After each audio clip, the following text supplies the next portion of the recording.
कि उनकी वास स्थान जो आमतौर पर सुंदर वन क्षेत्र होते हैं या हमारी जमीन पर विभिन्न प्रकार के खनिजों से भरी पड़ी है, जिसके कारण किसी न किसी परियोजना के तहत हम चिन्हित हो जाते हैं और हम आदिवासियों को जनहित में विस्थापित होना पड़ता है। जब कोई गांव बसता है तो उस गांव में वहां के वसिंदों की कई पीढ़ियां वहां पलती बढ़ती है। सामाजिक रीति रिवाज और आस्था के अनुपालन के लिए उन गांवों के आसपास उनके अपने धार्मिक स्थल, चारागाह और मसान स्थल भी होते हैं।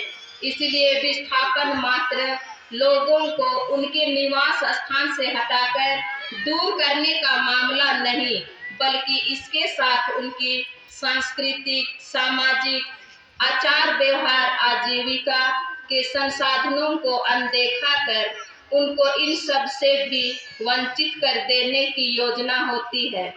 इस परिप्रेक्ष्य में पुनर्वास की बात करना अजीब सा लगता है, क्योंकि भौतिक संसाधनों का अगर पुनर्वास हो भी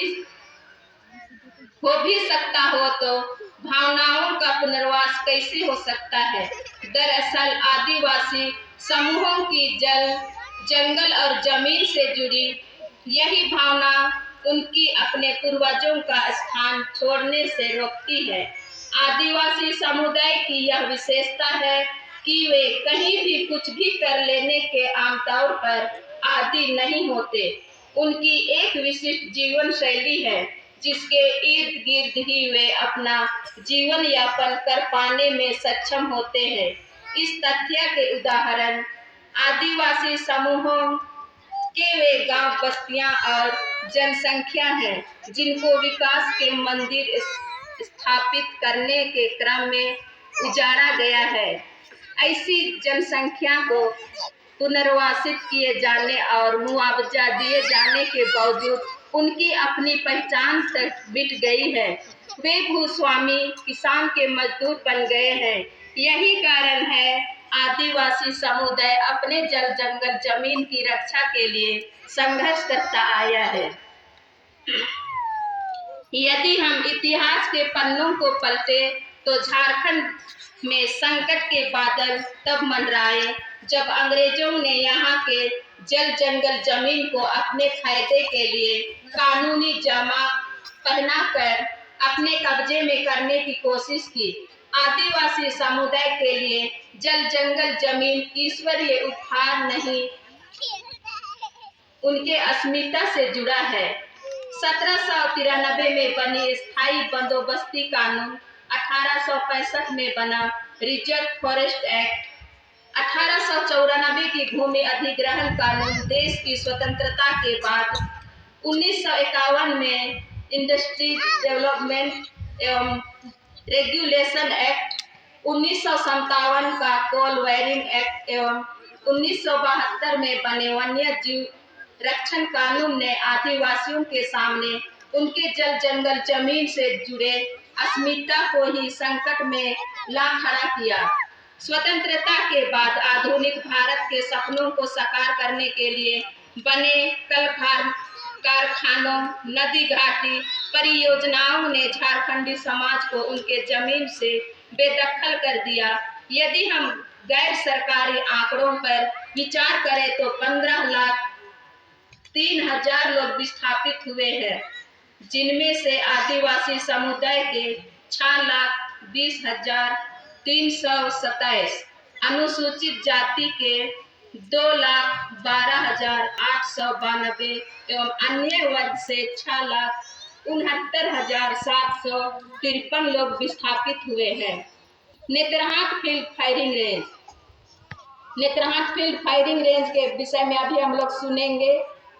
जब से शुरू हुआ और शुरू से अभी तक का इसमें तैयार किए हैं लिख के, तो थोड़ा सा लंबा है, थोड़ा सा दिल थाम के बैठेंगे और सुनेंगे, क्योंकि हम लोग का यह विशेष लड़ाई है। सभी नेतरहाट फील्ड फायरिंग रेंज से प्रभावित लोग केंद्रीय जनसंघर्ष समिति लातेहार गुमला के बैनर तले पिछले 29 सालों से अपने जल जंगल जमीन एवं अपने अस्तित्व की रक्षा के लिए आंदोलित हैं। Manoeuvres Field Firing Artillery Practice Act 1938 की धारा 9 के तहत 1964 से 1994 तक सेना नेतरहाट पठार के 8 गांव क्रमशः चोरमुंडा, पकरीपाट, हुरमुंडा टोली, नवा टोली, नैना, अरहंस और गुरदारी में तोपाभ्यास करती आ रही है। इस दौरान इस गांव के बासिंदों के साथ सेना ने अमानवीय व्यवहार किया है, जिसके तहत तोपाभ्यास के दौरान मृत्यु, सामूहिक बलात्कार के कारण कई महिलाओं की मृत्यु, बलात्कार की कई घटनाएं, छेड़छाड़ की घटनाएं आम हैं। इस घटना को पठार क्षेत्र की एक महिला, जिसकी उम्र आज की तारीख में 60 से 65 साल है, का बयान गौर करने की जरूरत है।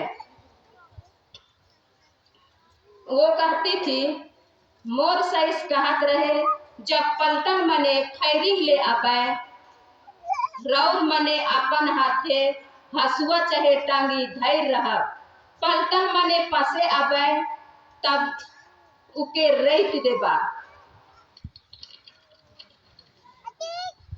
इस महिला का यह बयान सेना के अमानवीय व्यवहार व ऊपर दिए गए घटना को साबित करने के लिए काफी है। हम छिछारी, बरवे व बिशनपुर के लोग पठार क्षेत्र के इस दर्द का ना तो कभी झेले हैं। Manoeuvres Field Firing Artillery Practice Act 1938 की धारा 9 के तहत 1991-92 में तत्कालीन बिहार सरकार ने न केवल अवधि की विस्तार की, बल्कि क्षेत्र का विस्तार करते हुए 8 गांव से बढ़ाकर 245 गांव को तोपाभ्यास के लिए अधिसूचित किया। People Union for Democratic Rights, Delhi, October 1994 की रिपोर्ट से हमें ज्ञात हुआ कि सरकार की मंशा पायलट प्रोजेक्ट के तहत स्थायी विस्थापन एवं भूमि अर्जन की योजना को आधार दिया जाना था।